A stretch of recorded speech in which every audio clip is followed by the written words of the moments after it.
আসসালামু আলাইকুম। আমি শিরিনা খাতুন। কেমন আছেন সবাই? আশা করছি আল্লাহর রহমতে ভালো আছেন। আলহামদুলিল্লাহ, আমরাও ভালো আছি। আমার আরও একটা ব্লগে আপনাদের স্বাগত জানাই। আমি সকাল থেকেই ব্লগটা স্টার্ট করেছি। কালকে মায়ের বাড়ি গেলাম, আপনারা হয়তো দেখেছেন। তো ওখান থেকে কিছু আম নিয়ে এসেছি, সে আমগুলো গোছানো হয়নি, এখন ঝুড়িতে রেখে ফ্রিজের উপর রাখলাম। রেখে এবার সকালের কাজে আমি সকালের কাজ শুরু করেছি। যেহেতু আমরা গৃহিণী, প্রতিদিন আমাদের একই কাজ থাকে, সকালে রান্না, বিছানা গোছানো, টেবিল পরিষ্কার করা, থালা বাসন ধোয়া, মাজা, কাপড় চোপড় কাচা ধোয়া, এগুলোই আমাদের প্রতিদিনের কাজ। এগুলো করতে হয়। যারা সাংসারিক আছে তারা অবশ্যই জানে প্রতিদিন তাদের একই কাজ করা লাগে, করতে হয়। তা আমার টেবিলটা আমি গুছিয়ে পরিষ্কার করে নিয়েছি। এবারটি আমি বিছানাটা ঝেড়ে পরিষ্কার করব, গুছিয়ে নেব, তারপরে আবার অন্যান্য কাজগুলো করব।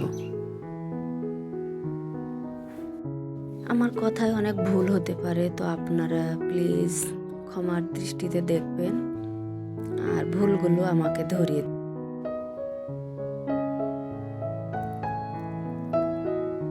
বিছানা পরিষ্কার করা শেষ। কালকে এসে জুতাগুলো বাইরে আছে, ওইগুলো আমি আলনার উপর রাখবো।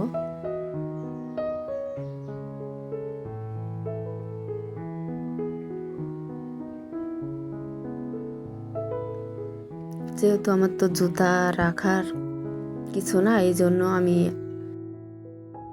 আলনার উপরে রাখি।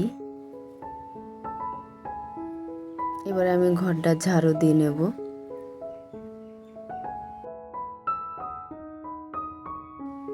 আপনাদের একটা কথা বলে, আমার ভিডিওগুলো যদি আপনাদের সত্যি ভালো লেগে থাকে তাহলে আমার চ্যানেলটা সাবস্ক্রাইব করবেন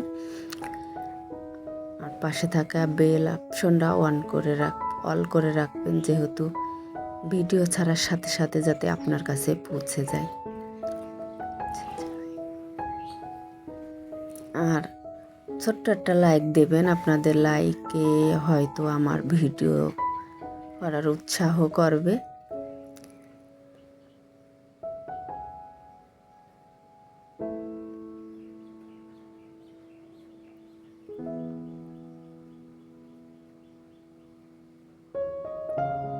আমার ভুলগুলো আপনারা আমার কমেন্ট করে জানাবেন যে আপু আপনার এটা ভুল হয়েছে, আপনি এইটা ঠিক করেন।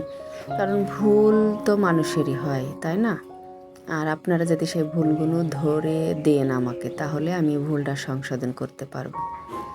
যেহেতু আমি একটা রুম পরিষ্কার করেছি, ঝাড়ু দেওয়া শেষ, এবারটি আরেকটা রুমে এসেছি। এই রুমটাই আমার ছোট্ট একটা রুম। এখানে থালা বাসন, তারপরে গ্যাসের চুলা মোলা এগুলো সবই থাকে ওখানে। এইটা আমার হচ্ছে বেডরুম। এটা কেমন হয়েছে আপনারা কমেন্ট করে জানাবেন, আমার বেডরুমটা গুছানো কেমন হয়েছে।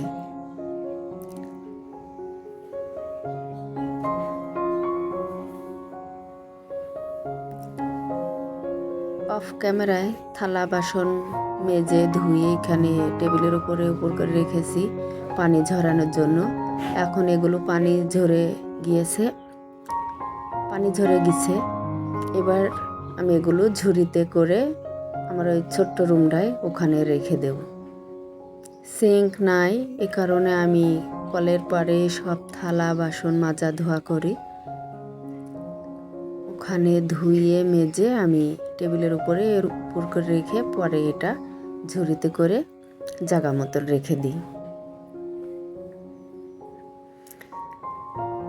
আজকে হয়তো ভিডিওটা বেশি বড় করতে পারিনি। সব কাজ ছেড়ে খাওয়া দাওয়া শেষ করে রান্না বাড়া করেছি, খাওয়া দাওয়া করেছি, করে এবার বাচ্চাদের নিয়ে পড়তে বসেছি। আর বাচ্চাদের পড়াতে থাকে, আপনাদের কাছ থেকে সেই সাথে বিদায়। আপনারা সুস্থ থাকুন, ভালো থাকুন। আল্লাহ হাফেজ। আসসালামু আলাইকুম।